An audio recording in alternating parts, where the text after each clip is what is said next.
Hi, എല്ലാവർക്കും നമ്മുടെ ചാനലിലെ പുതിയൊരു വീഡിയോയിലേക്ക് വീണ്ടും സ്വാഗതം. അപ്പോൾ ഇന്ന് രാവിലെ ഇത്തിരി താമസിച്ചു പോയി കേട്ടോ, ലേറ്റായിപ്പോയി. സത്യം പറഞ്ഞാൽ ഞാൻ ഒരു ഉറക്കപ്രാന്തിയാണ്. അപ്പോൾ അതുകൊണ്ട് അലാറം വെച്ചതുപോലും ഞാൻ അറിഞ്ഞില്ല. 5 മണിക്ക് അലാറം വെച്ചിട്ടുണ്ടായിരുന്നു, പക്ഷേ 5 മണിക്ക് അലാറം അടിച്ചതൊന്നും ഞാൻ അറിഞ്ഞില്ല. അങ്ങനെ അത് എനിക്ക് തോന്നുന്നു ചേട്ടായിയായിരിക്കും അത് ഓഫ് ചെയ്ത് വെച്ചത്, അതുകൊണ്ട് ഞാൻ അറിഞ്ഞില്ല. അപ്പോൾ 6 മണിയായപ്പോൾ കണ്ണ് തുറന്നപ്പോഴാണ് ചെറുതായിട്ട് ജനലിൽ കൂടി ഇങ്ങനെ വെട്ടം കണ്ടപ്പോഴാണ് അയ്യോ സമയം പോയി. ഞാൻ വിചാരിച്ചത് 8 മണി 8:30 എങ്ങാണ്ടായതെന്നാണ്. പക്ഷേ എന്തോ ഭാഗ്യത്തിന് 6 മണി കഴിഞ്ഞിട്ടേ ഉള്ളായിരുന്നു. അങ്ങനെ പെട്ടെന്ന് പോയി കുളിച്ചിട്ട് നേരെ വന്ന് ഇന്നലെ രാത്രിയിൽ തന്നെ ഞാൻ പച്ചക്കറി സെറ്റ് ചെയ്ത് വെച്ചിട്ടുണ്ടായിരുന്നു കേട്ടോ. സാമ്പാറിന് വേണ്ടുന്ന പച്ചക്കറികൾ വേറെ വേറെ എടുത്തിട്ട് ഫ്രിഡ്ജിൽ തന്നെ അങ്ങനെ വെച്ചിട്ടുണ്ടായിരുന്നു. അപ്പോൾ രാവിലെ നമുക്ക് എളുപ്പമുണ്ട്, അത് പെട്ടെന്ന് തൊലിയൊക്കെ ചെത്തി നമുക്ക് കറി വെച്ചാൽ മതി. അപ്പോൾ നമ്മുടെ വീഡിയോയിലേക്ക് സ്വാഗതം. ആദ്യമായിട്ടാണ് നമ്മുടെ ചാനൽ കാണുന്നതെങ്കിൽ സബ്സ്ക്രൈബ് ചെയ്തിട്ട് കാണാൻ മറക്കരുത്. തൊട്ടടുത്തുള്ള ബെൽ ബട്ടണും കൂടെ എനേബിൾ ചെയ്താൽ ഞാനിടുന്ന വീഡിയോസൊക്കെ നിങ്ങൾക്ക് നോട്ടിഫിക്കേഷനായിട്ട് കിട്ടും. അപ്പോൾ ഇഷ്ടപ്പെടുകയാണെങ്കിൽ ലൈക്ക് ചെയ്യണം, ഷെയർ ചെയ്യണം, കമൻസൊക്കെ അറിയിക്കണം കേട്ടോ. അപ്പോൾ എല്ലാവർക്കും എന്താ പറയുക, നല്ലൊരു ദിവസമായിരിക്കട്ടെ. ശരിക്കും പറഞ്ഞാൽ ഇത് വോയിസ് ഓവർ കൊടുക്കാനും ഞാൻ കുറച്ച് ലേറ്റായിപ്പോയി കേട്ടോ. ഇത് വീഡിയോ അപ്ലോഡ് ചെയ്യുന്നതിൻ്റെ കുറച്ച് മുന്നേ ഞാൻ വോയിസ് ഓവർ കൊടുക്കുന്നത്. സമയം കിട്ടില്ല. സാധാരണ ഒരു ഉച്ചയോടൊക്കെ ആകുമ്പോഴത്തേന് വോയിസ് ഓവർ കൊടുത്ത് ഞാൻ വീഡിയോ അപ്ലോഡ് ചെയ്യുന്നത്. പക്ഷേ ഇന്ന് അതിനുള്ള സമയം കിട്ടിയില്ല, കാരണം താമസിച്ചു പോയി എഴുന്നേറ്റത്. അപ്പോൾ ഒന്നും നടന്നില്ല, ഒരു പണിയും നടന്നില്ല. പിന്നെ സാമ്പാർ വയ്ക്കാനുള്ളതൊക്കെ പെട്ടെന്ന് അങ്ങോട്ട് അരിഞ്ഞ് കഴിഞ്ഞ് പരിപ്പും സാമ്പാർ പരിപ്പും കുറച്ച് കറിവേപ്പിലയും കുറച്ച് ഉപ്പും കുറച്ച് മുളക് പൊടിയിൽ നിന്ന് കുറച്ച് മഞ്ഞൾപ്പൊടി ഇട്ടിട്ട് സാമ്പാർ വേവിക്കാനായിട്ട് വെച്ചു. അത് കഴിഞ്ഞിട്ട് നമുക്ക് അപ്പമാണ് രാവിലെ കാപ്പിക്ക് എടുക്കുന്നത്. അപ്പവും സാമ്പാറും എടുക്കാമെന്ന് വിചാരിച്ചിട്ടോ. അന്നേരം ഉച്ചക്കലത്തേനും ആവും, ചോറിനും കറിയാവുമല്ലോ. ആ സാമ്പാർ തന്നെ ചോറിനും എടുക്കാം നമുക്ക്. അപ്പം അപ്പത്തിൻ്റെ കൂടെ കഴിക്കാൻ ചേട്ടായിക്ക് പപ്പടം വേണം. പപ്പടം ഇല്ലാതെ ചേട്ടായിക്ക് കാപ്പി കുടിക്കുന്ന കാര്യം ആലോചിക്കാനേ വയ്യ. ദോശ, അപ്പം, പുട്ടിൻ്റെ കൂടെ എല്ലാവരും എടുക്കുന്നതാണ് പപ്പടം. പക്ഷേ ഇവിടെ ദോശയുടെ കൂടെ അപ്പത്തിൻ്റെ കൂടെ ഒക്കെ പപ്പടം വേണം. അപ്പം ഞാൻ പപ്പടവും കൂടെ കാച്ചി വയ്ക്കാമെന്ന് വിചാരിച്ചു. പക്ഷേ ചേട്ടായി കാപ്പി കുടിച്ചപ്പം പപ്പടം എടുത്തില്ല. കാരണം ഇന്നലെ ഒരുപാട് പപ്പടം കഴിച്ചതുകൊണ്ട് ഇന്ന് രാവിലെ കാപ്പി കുടിച്ചപ്പം പപ്പടം എടുത്തില്ല. അങ്ങനെ ഞാൻ കുറച്ച് പപ്പടമൊക്കെ കാച്ചി വെക്കാമെന്ന് വിചാരിച്ചു. ഇനി ചിലപ്പോൾ കഴിച്ചാലോ എന്ന് വിചാരിച്ചു. കഴിക്കുമെന്നായിരുന്നു ഞാൻ വിചാരിച്ചത്, പക്ഷേ ചേട്ടയ്ക്ക് വേണ്ടാന്ന് പറഞ്ഞു. പപ്പടം അധികം കഴിച്ചുകൂടല്ലോ. അപ്പോൾ നമ്മുടെ സാമ്പാറിൻ്റെ കഷ്ണങ്ങൾ ഇവിടെ വെന്തിട്ടുണ്ട്. ഇനി നമുക്കതിലോട്ട് കടുക് വറുത്തിട്ട് മുളകും മല്ലിയും ചൂടാക്കി ചേർത്ത് കൊടുത്താൽ മതി. അതിൻ്റെ ഇടയ്ക്ക് എനിക്കൊരു അബദ്ധം പറ്റും കേട്ടോ. മുളകും മല്ലിയും ചൂടാക്കുന്ന സമയത്ത് കടുക് വറക്കുമ്പം ഇഞ്ചിയും വെളുത്തുള്ളി ഇട്ട് മൂപ്പിക്കാനായിട്ട് മറന്നുപോയി. ഇതാണ് സംഭവം കേട്ടോ. ഇത് ഇട്ട് കഴിഞ്ഞപ്പോഴാണ് അയ്യോ ഇഞ്ചിയും വെളുത്തുള്ളി ഇട്ടില്ലല്ലോ എന്ന് ഞാനിങ്ങനെ ഓർത്തത്. അത് കഴിഞ്ഞ് പിന്നെ രണ്ടാമത് ചീനച്ചട്ടി വെച്ച് ഒരു ശകലം വെളിച്ചെണ്ണ ഒഴിച്ച് ഇഞ്ചിയും വെളുത്തുള്ളിയും ഒന്ന് മൂപ്പിച്ചിട്ട് ഞാൻ അതിനകത്തോട്ട് ചേർത്ത് കേട്ടോ. രണ്ടാമത് ചേർക്കുന്നത് ഇത് കണ്ടില്ലായിരുന്നു, ഞാൻ ഓർത്തില്ല സത്യം പറഞ്ഞാൽ. ധൃതി പിടിക്കുന്നത് കൊണ്ട് പെട്ടെന്ന് എന്താ പറയുക, വിട്ടുപോകും പല കാര്യങ്ങളും. നമ്മൾ ധൃതി പിടിച്ച് കഴിഞ്ഞാൽ ഒന്നും നടക്കത്തില്ല, വെപ്രാളം പിടിച്ച് കഴിഞ്ഞാൽ ഒന്നും നടക്കത്തില്ല എന്ന് ഞാൻ പറഞ്ഞ് കേട്ടിട്ടുണ്ട്. അപ്പം എനിക്കും അങ്ങനെ തന്നെ. ഞാൻ വെപ്രാളം പിടിച്ച് കഴിഞ്ഞാൽ എനിക്ക് ഒരു സാധനവും മര്യാദയ്ക്ക് ചെയ്യാനായിട്ട് പറ്റത്തില്ല. സമാധാനത്തിൽ സമയമെടുത്ത് ചെയ്യുകയാണെങ്കിൽ എല്ലാം നല്ല നീറ്റ് ആൻഡ് ക്ലീനായിട്ട് ഞാൻ ചെയ്യും. അപ്പോൾ ഉപ്പ് ഇല്ലായിരുന്നു, ഉപ്പ് കുറച്ചേ ഉള്ളായിരുന്നു. അപ്പോൾ കുറച്ച് ഉപ്പൊക്കെ ഇട്ടു. ഉപ്പിട്ട് കറക്റ്റ് ഉപ്പാണ്. പിന്നെ ഇനി അതവിടെ ഇരുന്ന് തിളച്ച് വരട്ടെ എന്ന് വിചാരിച്ചു. അപ്പോൾ നമ്മുടെ സാമ്പാർ റെഡിയായി കഴിഞ്ഞപ്പോൾ ഞാൻ ചോറിന് വെള്ളം വെച്ച് തിളപ്പിച്ച് അരി ഇട്ട് കേട്ടോ. അപ്പോൾ അതവിടെ ഇരുന്ന് വേവട്ടെ. റേഷൻ അരി ആണെങ്കിലും കുറച്ച് വേവുള്ള അരി ആയതുകൊണ്ട് അതവിടെ ഇരുന്ന് അങ്ങനെ വേവട്ടെന്ന് വിചാരിച്ചു. അപ്പോൾ അതൊക്കെ കഴിഞ്ഞിട്ട് ചേട്ടായി രാവിലെ പോയി അമ്മയെ വിളിച്ചുകൊണ്ട് വന്നു കേട്ടോ. ചേട്ടായിയുടെ അമ്മയെ വിളിച്ചുകൊണ്ട് വന്നു. ചേട്ടായി ഇനി അത് ഞാൻ പറഞ്ഞല്ലോ, ചേട്ടായി ഒരു യാത്ര പോവുകയാണ് കേട്ടോ.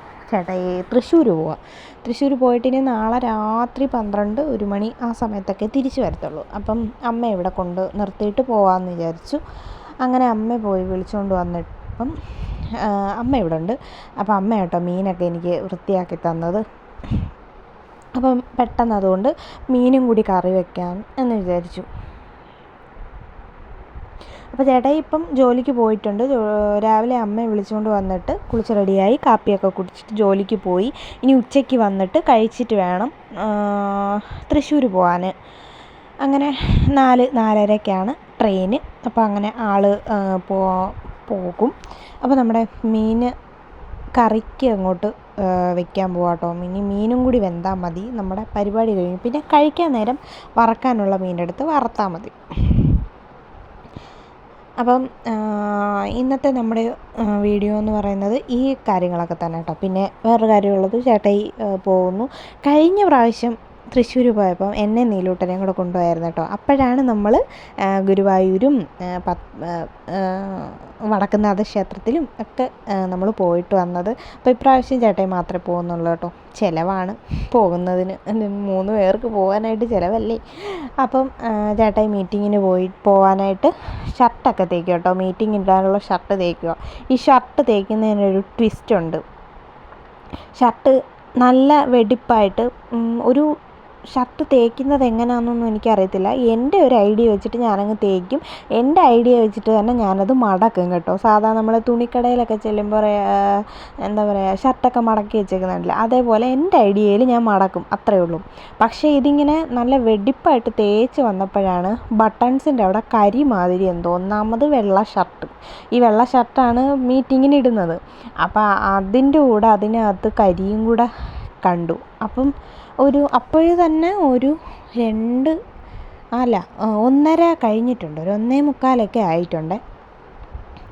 അപ്പോൾ തന്നെ ഞാൻ എന്തോ ചെയ്തു, ഒരു 10 മിനിറ്റ് സോപ്പ് പൊടിയിൽ മുക്കി വെച്ചിട്ട് പെട്ടെന്ന് ഞാനത് കഴുകി വെയിലത്തിട്ടു. എന്തോ ദൈവഭാഗ്യത്തിന് ഇന്ന് മഴയില്ല കേട്ടോ, നല്ല വെയിലുണ്ടായിരുന്നു. അതുകൊണ്ട് ആ ഷർട്ട് ഏകദേശമൊക്കെ ഉണങ്ങി കിട്ടി. അപ്പോൾ ഇപ്പം ഇങ്ങനെ തേച്ചുകൊണ്ട് നിൽക്കുമ്പോഴാണ് ഞാനത് കാണുന്നത് കേട്ടോ. ഇപ്പം തന്നെ അതും എടുത്തുകൊണ്ട് ഞാൻ പോകും. പിന്നെ വേറൊരു ഷർട്ടും ഒരു പാൻറ്റും കൂടെ തേക്കാനുണ്ടായിരുന്നു, അത് രണ്ടും തേച്ച് വെച്ചു. പിന്നെ ഇത് നനച്ചിട്ട് കഴിഞ്ഞാൽ നമുക്ക് പോകാറാകുമ്പോഴത്തേനും ഒരു 5 മിനിറ്റ് മുമ്പ് എടുത്ത് തേച്ച് കൊടുക്കാമെന്ന് വിചാരിച്ചു കേട്ടോ. അപ്പോൾ എപ്പോഴാണ് ഞാൻ നോക്കുന്നത്, ഒരു കറുത്ത കരി പുരണ്ട ഷർട്ട് പോലെ ആയിരുന്നു കേട്ടോ. അപ്പോൾ അത് ഞാൻ കൊണ്ടുപോയി പിന്നെ കഴുകിയിട്ടിട്ട് വന്ന് പാൻറ്റ് തേച്ച് വയ്ക്കുക കേട്ടോ. പാൻറ്റൊക്കെ തേക്കാനും ഷർട്ടും പാൻറ്റും ഒന്നും തേക്കാനൊന്നും എനിക്കറിയത്തില്ല. ഞാൻ എൻ്റെ രീതി ഇങ്ങനെയാണ് തേക്കുന്നത് കേട്ടോ. എൻ്റെ ഒരു ഐഡിയയിൽ ഞാനങ്ങ് തേക്കും. പക്ഷെ ചുളിവൊന്നും കാണത്തില്ല, നല്ല അടിപൊളിയായിട്ടാണെന്നാണ് എൻ്റെ ഒരു വിശ്വാസം. ചേട്ടാ ഇതുവരെ ഒന്നും പറഞ്ഞിട്ടില്ല. അപ്പം അങ്ങനെ മടക്കി വയ്ക്കും. അപ്പോൾ ഇനി ഈ ഷർട്ടും പാൻറ്റും ഒക്കെ ഒന്ന് തേച്ച് മടക്കി വെച്ചാൽ നമ്മുടെ പരിപാടി കഴിഞ്ഞു. അപ്പോൾ രണ്ടാമത്തെ ഷർട്ട് ഇതാട്ടോ. ഇതിന് വലിയ കുഴപ്പമൊന്നുമില്ലായിരുന്നു. ഞാൻ ഇങ്ങനെ കേട്ടോ ഷർട്ട് തേക്കുന്നത്. കോളറിൻ്റെ അവിടെ ആദ്യം കോളർ തേക്കും, പിന്നെ കോളറിൻ്റെ ബാക്ക് വശം തേക്കും. അങ്ങനെ തന്നെ വെച്ച് ഉൾഭാഗം ബാക്ക് സൈഡ് തേക്കും. പിന്നെ 2 സൈഡും തേക്കും. നമ്മുടെ പോക്കറ്റ് സൈഡുണ്ടല്ലോ, ആ സൈഡും അപ്പുറത്തെ സൈഡും തേക്കും. പിന്നെ 2 കൈയും തേക്കും. ഞാൻ അങ്ങനെ തേക്കുന്നത്, ഷർട്ട് തേക്കുന്നത്, തെറ്റിദ്ധരിക്കരുത്. അങ്ങനെ അപ്പോൾ നമ്മുടെ ഷർട്ട് ഇവിടെ തേച്ച് കഴിഞ്ഞിട്ടുണ്ട്. ഞാൻ ഇത്തിരി സ്പീഡൊക്കെ കൂട്ടിയിട്ടേക്കും കേട്ടോ. ഇത്ര സ്പീഡൊന്നും എനിക്കില്ലെന്ന് നിങ്ങൾക്ക് അറിയാമല്ലോ, ഞാൻ എല്ലാ വീഡിയോയിലും പറയും. എനിക്ക് അത്ര സ്പീഡൊന്നുമില്ല, ഒച്ച എഴയും പോലെ ഞാൻ എല്ലാ കാര്യങ്ങളും ചെയ്യുന്നത്. അപ്പോൾ ഇതിനെയാണ് ഞാൻ എൻ്റെ രീതിയിലുള്ള ഷർട്ട് മടക്കൽ എന്ന് പറയുന്നത്. നിങ്ങളിങ്ങനെയാണോ ഷർട്ട് മടക്കുന്നത്? എനിക്ക് സത്യം പറഞ്ഞാൽ അറിയത്തില്ല ഇതൊക്കെ എങ്ങനെയാണ് ചെയ്യേണ്ടതെന്ന്. ഞാൻ എൻ്റെ ഒരു ഊഹം വെച്ച്, ഐഡിയ വെച്ച് അങ്ങ് ചെയ്തതാണ്. ഷർട്ട് ചുളുങ്ങാനും പാടില്ല, നല്ല നീറ്റ് ആൻഡ് ക്ലീനായിട്ട് ഇരിക്കുകയും വേണം. അങ്ങനെ ആ ഒരു രീതിയിൽ ഐഡിയ വെച്ചിട്ടങ്ങ് ചെയ്തു. Ideological movement. അപ്പം കടയിലൊക്കെ ഇരിക്കുമ്പോഴൊക്കെ ഏകദേശമൊക്കെ വന്നിട്ടുണ്ടല്ലേ, കൊള്ളാമോന്ന് പറയണേ. അപ്പോൾ അത് കഴിഞ്ഞ് ചേട്ടായി ജോലിക്ക് പോയിട്ട് വന്നപ്പോൾ ചോറ് കഴിക്കുക. മീൻ കറിയും സാമ്പാർ, മീൻ വറുത്തത്, ചോറ്, അങ്ങനെ അത് കഴിച്ചുകൊണ്ടിരിക്കുക. നീലൂട്ട് അച്ചമ്മയുടെ അടുത്തിരിക്കുമായിരുന്നു.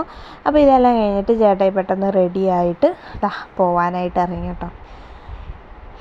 ഇനി ഇന്നും നാളെയും കഴിഞ്ഞിട്ടേ ചേട്ടായി കാണാൻ പറ്റൂ. അപ്പോൾ ചേട്ടായി സാധനങ്ങളെല്ലാം എടുത്ത് പോവാണ്. അപ്പോൾ ഇനി ചേട്ടായിയെ കാണുന്നത് നാളത്തെ വീഡിയോയിൽ നിങ്ങൾ കാണത്തില്ല ചേട്ടായിയെ. അത് കഴിഞ്ഞിട്ട് വരുന്ന വീഡിയോയിൽ ചേട്ടായി കാണും.